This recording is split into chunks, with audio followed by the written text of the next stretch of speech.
अपनी शांति तुम्हें दिए जाता हूँ, not as the world gives, संसार देता है उस तरह से नहीं, but my peace I give unto you. लेकिन मैं अपनी शांति तुम्हें दिए जाता हूँ। My peace to make you live in this world. मेरी शांति ताकि तुम इस संसार में जी सको। My peace, the Jesus peace which can break any sorrow and any pain. वो शांति जो यीशु मसीह की शांति है, जो हर एक दुख और दर्द का शोक जो है उससे उसको वो तोड़ सकता है। My peace, the Jesus peace which can resurrect you from every evil power and set you on high in this world.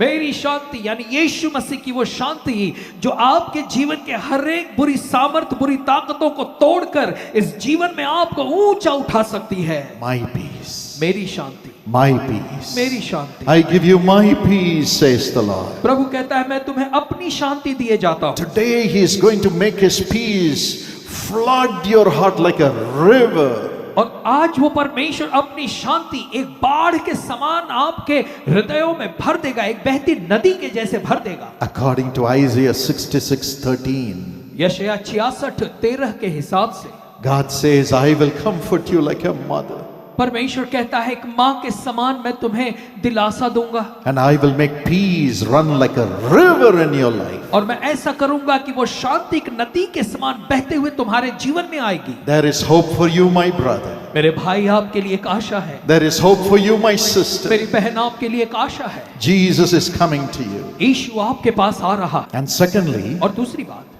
look at that lady. और इस स्त्री को देखो।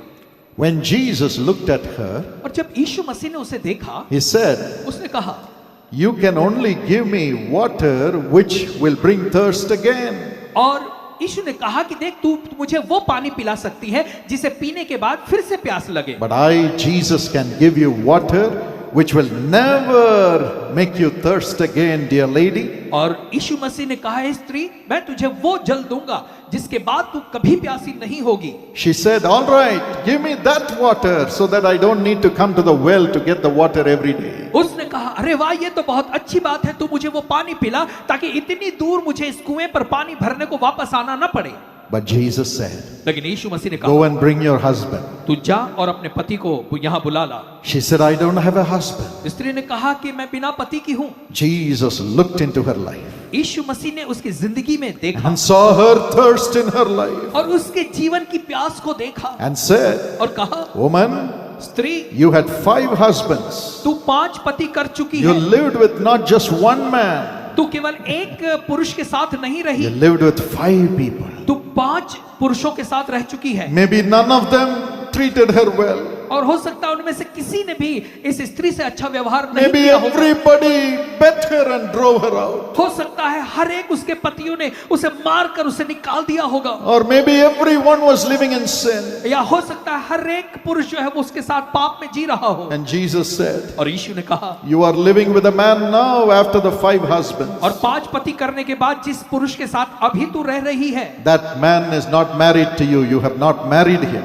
और उस पुरुष के साथ तेरी शादी नहीं हुई है। Maybe she was living with that man saying, no point in marriage. Let me just live with a man and just live on. और हो सकता है वो स्त्री उस पुरुष के साथ इसलिए रह रही होगी कि उसने सोचा शादी करके क्या फायदा, बस जिंदगी अगर चलानी है तो इसी पुरुष के साथ रहो। She was so heartbroken in her family life. पारिवारिक जीवन में इस स्त्री का बिल्कुल दिल टूट चुका She होगा was thirsting for real love, और वो सच्चा प्रेम पाने की उसके अंदर प्यास थी thirsting for a true husband. और एक सच्चा पति पाने के लिए उसकी प्यास थी। Maybe you're in agony because of your spouse. और आपके जीवन साथी की वजह से हो सकता है आप पीड़ा के दौर से जा रहे हो। Jesus understands. यीशु इस बात को समझता है, Jesus knows your agony. यीशु आपकी पीड़ा को जानता है। And the lady said, और उस स्त्री ने कहा truly, sir, you're a prophet. कि सच में मैं जान गई कि तू भविष्यद्वक्ता है। And she brought the whole village to और Jesus. वैसा करती है पूरे गांव को यीशु के पास बुला ले आती है। Jesus understands the agony you're going through in your family relationship. यीशु मसीह उस पीड़ा को जानता है जो आप अपने परिवार के संबंधों की पीड़ा से जा रहे हो। He knows how it has broken you and you have no peace in your family और वो life. जानता है कि आप किस तरह से टूट चुके हो क्योंकि आपके पारिवारिक जीवन में कोई शांति नहीं है। The one who looked at the life of that Samaritan woman,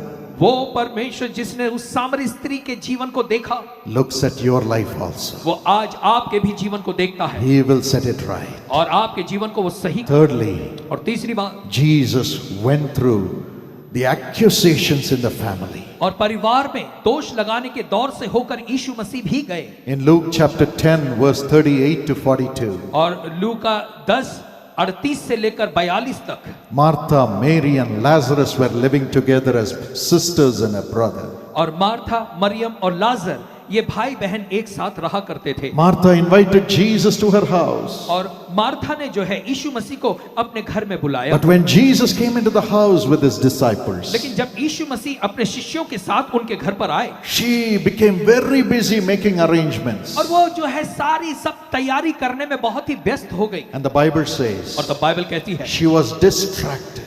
और वो जो है उसका ध्यान यहाँ वहां She पड़ने was लगा, distracted from Jesus. और यीशु मसीह से वो बहुत ही बेचैन हो गई। She was busy working for the family, और परिवार के लिए काम करते करते करते व्यस्त हो गई। working to accommodate Jesus and his disciples. और वो काम कर रही थी ताकि वो यीशु मसीह और उनके चेलों को अच्छे से देखभाल कर And सके। that busy working made her to be distracted from looking at Jesus, enjoying Jesus. और उसी व्यस्तता की वजह से वो जो है प्रभु यीशु मसीह की ओर से उसका ध्यान हट गया और यीशु मसीह के उपस्थिति का आनंद वो नहीं ले पाई। But her sister Mary was sitting at the feet of Jesus, लेकिन उसकी बहन जो मरियम थी वो यीशु के पैरों के पास बैठी थी always listening to the words of Jesus and looking at his face. और हमेशा लगातार वो यीशु मसीह के शब्दों को सुनते जा रही थी, उसके चेहरे को देखते हुए। Martha saw this और जब मार्था ने ये देखा and became very angry. तो उसे बहुत ही गुस्सा आया She complained about her sister to Jesus. और यीशु के पास आकर वो अपनी बहन की शिकायत करती है। She said, और वो कहती है, she's sitting at your feet कि देख प्रभु ये तेरे पैरों के all the पास बैठी time है, praying. हमेशा प्रार्थना करती She रहती is है, not helping me in my home. मेरे घर के काम में मुझे मदद नहीं कर रही। Then she condemned Jesus. और तब यीशु पर उसने दोष लगाया। She said, उसने कहा, Jesus, Yeshu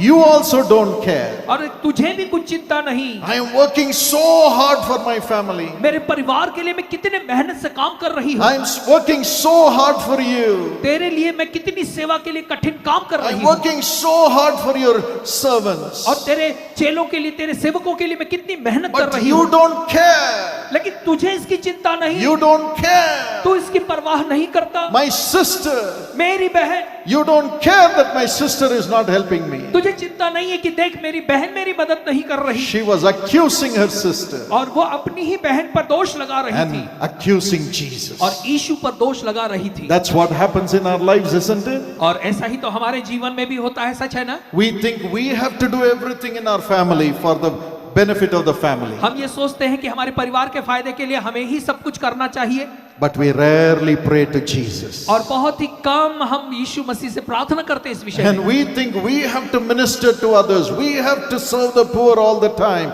But we rarely pray to Jesus as Mary did. और फिर हम ये हमेशा सोचते हैं कि हमें लोगों की सेवकाई करनी है, हमें लोगों के लिए काम करना है, और इस व्यस्तता की वजह से हम प्रार्थना में बहुत ही कम होते हैं। Because of that, the accusing spirit, the condemning spirit came into Martha. और इसी वजह से दोष लगाने वाली जो आत्मा थी वो मार्था में आई, And she was even condemning God, और वो परमेश्वर को भी दोष लगा रही थी, accusing her sister. अपनी बहन की को दोष लगा रही थी। Today is your spirit accusing your sister, your brother, your husband, your children. और आज आपकी आत्मा जो है आपके भाई, आपकी बहन, आपके पति, आपके संतानों पर दोष लगा रही है। Are you saying only I have to work and do everything in this family? You're all enjoying it, and are you cursing them? और क्या आप ये कहती हैं कि अरे इस परिवार के लिए सब कुछ मुझे करना पड़ता है, तुम सब बड़े मजे में जी रहे हो? क्या ऐसा कहकर आप श्रापित That करती हैं? spirit will take you away from Jesus. ये आत्मा आपको यीशु मसीह से दूर ले जाएगी। My dear friend, मेरे प्यारे मित्रों, maybe your spirit has lost its peace because of this. और इस वजह से हो सकता है आपकी आत्मा ने शांति खो दी हो। Jesus knows. यीशु जानता है, Jesus knows. यीशु जानता है। The Samaritan woman lost her husbands and she lost her peace. और सामरी स्त्री ने अपने पति गंवा दिए और अपनी शांति खो दी। And Martha lost the love for her sister and lost her peace और मार्था ने अपनी बहन के प्रति प्रेम खो दिया और अपनी शांति खो दी and was condemning Jesus. और यीशु को दोष लगाने लगी। Alas, because of that, death came into that family. और इसी वजह से अंत में मृत्यु उस परिवार में आई। Of course, Jesus raised the brother. खैर यीशु मसीह ने उस मरे हुए भाई को जिंदा किया। The spirit of accusation brings death. जो दोष लगाने की आत्मा है वो मृत्यु को लाती है। 1 John 3:15 says, पहला यूहन्ना 3:15 कहता है, anyone who hates his brother is a murderer. कोई भी जो अपने भाई से नफरत करता है, घृणा करता है, वो हत्यारा है।